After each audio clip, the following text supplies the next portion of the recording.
এতিয়াৰে পৰা লোৱা হৈছে এক বিশেষ ব্যৱস্থা। ৰেচন কাৰ্ডৰ সামগ্ৰী আনিবলৈ আপুনি যাব নালাগে দোকান।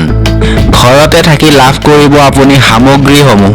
কিন্তু কোনে কোনে লাভ কৰিব এই সুবিধা? আমি আপোনালোকক জনাই আছো আজি আমাৰ এই বাতৰিৰ জৰিয়তে। অন্ন সেৱা দিনৰ বাবে চৰকাৰৰ ফালৰ পৰা লোৱা হৈছে এই বিশেষ পদক্ষেপটো। আপুনি লাভ কৰিব সামগ্ৰী নিজৰ ঘৰতে থাকি। এই ব্যৱস্থাৰ লাভালাভ নাইবা উপহাৰ কোনে লাভ কৰিবলৈ সক্ষম হ'ব? এই খবৰ শুনা পাই নিশ্চয়কৈ হয়তো আপোনালোকৰ উৎকণ্ঠা হৈছে জানিবলৈ। এয়া আচলতে কি? অন্ন সেৱা দিনৰ এয়া এক পদক্ষেপ। বিভিন্ন শাৰীৰিক অসুবিধাগ্ৰস্ত লোকসকলৰ বাবে কৰা হৈছে এই ব্যৱস্থা আৰু লগতে জ্যেষ্ঠ নাগৰিক আৰু দিব্যাংগসকললৈও এই সুবিধা কৰা হ'ব। আগৰ পৰা চলি অহা ধৰণেৰে বিনামূলীয়া হ'ব সামগ্ৰীসমূহ।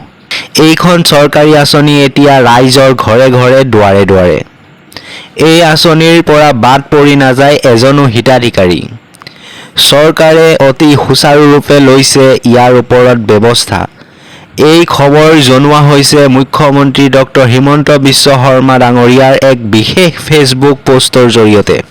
এয়া এক বিশেষ ব্যৱস্থা লোৱা হৈছে সকলো হিতাধিকাৰীৰ বাবে।